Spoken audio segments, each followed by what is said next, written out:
नमस्कार. तुम्हाला सुद्धा माझ्यासारखं संध्याकाळच्या वेळेला चहासोबत खाण्यासाठी काहीतरी मस्त चटपटीत आणि कुरकुरीत हवं असेल तर आजची ही रेसिपी फक्त तुमच्यासाठी. आज मी माझा आवडता पदार्थ तुमच्यासोबत शेअर करत आहे, जो चहासोबत खूप छान लागतो.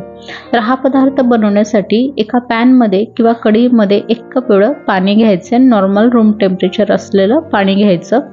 या पाण्याला बॉईल करून घ्यायचं आहे. त्याआधी यामध्ये आपण काही मसाले टाकणार आहोत, ज्यामध्ये अर्धा चम्मच ओवा टाकलाय, 1/4 टीस्पून हिंग, 3 ते 4 टीस्पून पांढरे तीळ घालायचे, 1/4 टीस्पून हळद, 1 टीस्पून लाल तिखट किंवा काश्मीरी तिखट सुद्धा घालू शकता, 1 टीस्पून मीठ घातलाय, चवीनुसार घालू शकता तुम्ही. आणि याला गार्लिक फ्लेवरचं बनवत आहे मी आज, म्हणून इथे 1 चम्मच लसणचं पेस्ट टाकलाय.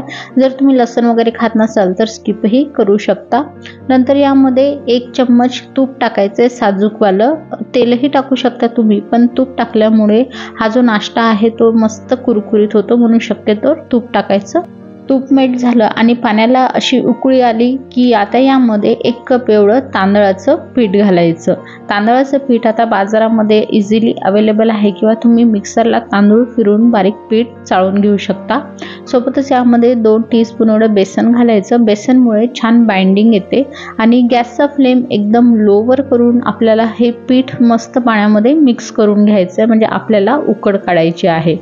हे पीठ मस्त पाण्यामध्ये मिक्स झालं व्यवस्थित की गॅस बंद करून घ्यायचा, यावर झाकण ठेवायचं आणि 5 मिनिटं याला असंच बाजूला ठेवून घ्यायचं.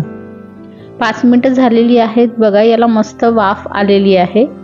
आणि आता हे जे पीठ आहे ते गरम असतानाच एका बाउलमध्ये किंवा मोठ्या परातमध्ये काढून घ्यायचं, म्हणजे आपल्याला हे पीठ मळून घ्यायचं, याचा गोळा तयार करून घ्यायचा आहे. थंड होऊ द्यायची गरज नाही. थंड झालं तर या पिठाला बाइंडिंग येणार नाही आणि व्यवस्थित गोळा तयार होणार नाही. म्हणून जेव्हा हे गरमच असते, हलकंसं म्हणजे कोमट असते, तेव्हाच याला हाताने छान मळून घ्यायचं आणि याचं सॉफ्टसं असं कणिक तयार करून घ्यायचं, एक गोळा तयार करून घ्यायचा.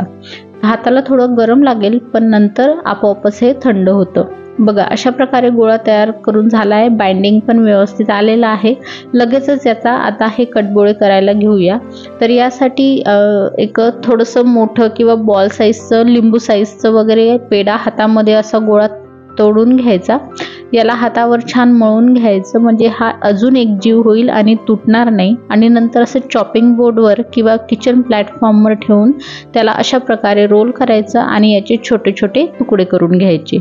आता एक तुकडा घेऊन चॉपिंग बोर्डवर परत त्याला असं रोल करायचं, किंवा तुम्ही असे छोटे छोटे गोळे घेऊन एकाच वेळेला एक कटगोळे सुद्धा तयार करून घेऊ शकता.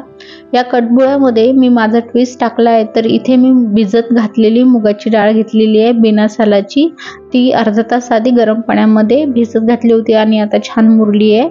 चॉपिंग बोर्डवर खाली अशी ही मुगाची डाळ टाकायची आणि त्यामध्ये हा जो गोळा आहे तो रोल करून घ्यायचा, म्हणजे या कटगोळ्यावर वर जी डाळ आहे ती जेव्हा तळल्या जाते आणि मस्त क्रिस्पी लागते ना, तेव्हा खूप छान वाटते आणि मजा येते. तर परत असं छोट्या आकारामध्ये कापून याला रिंगचा असा आकार देऊन घ्यायचा. मध्ये मध्ये जर ही गोळी किंवा हा जो रोल आहे तो तुटत असेल तर त्याला जॉईन करून घ्यायचं. अशा प्रकारे सगळे कटगोळे तुम्ही तयार करून घेऊ शकता. छोटे छोटे करू शकता, मोठेही करू शकता. तुम्हाला ज्या आकाराच्या आवडत असेल ह्या रिंग्स खायला, त्या आकाराच्या तुम्ही करू शकता. अशाच प्रकारे बघा, सगळ्या अशा रिंग मी तयार करून घेतलेल्या आहे. एकाच वेळेला ह्या रिंग तुम्ही तयार करून ठेवू शकता आणि नंतर मग तळू शकता. तर ह्या रिंग्स तळण्यासाठी मीडियम फ्लेमवर तेल गरम करून घेतलं होतं.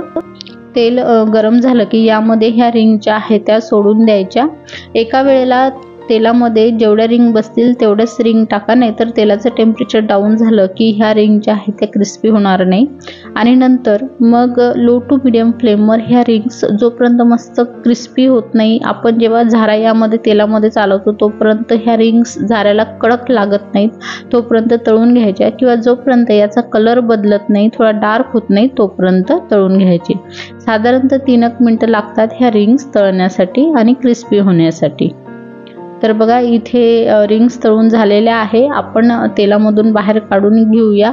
बाहेर काढल्यानंतर या रिंग्सचा जो कलर आहे तो अजून थोडा डार्क होतो. तर एखाद्या टिश्यू पेपरवर ह्या रिंग्स काढून घ्यायच्या, जेणेकरून यामधलं जे तेल आहे ते टिश्यू पेपर ॲब्सॉर्ब करून घेईल एक्स्ट्राचं.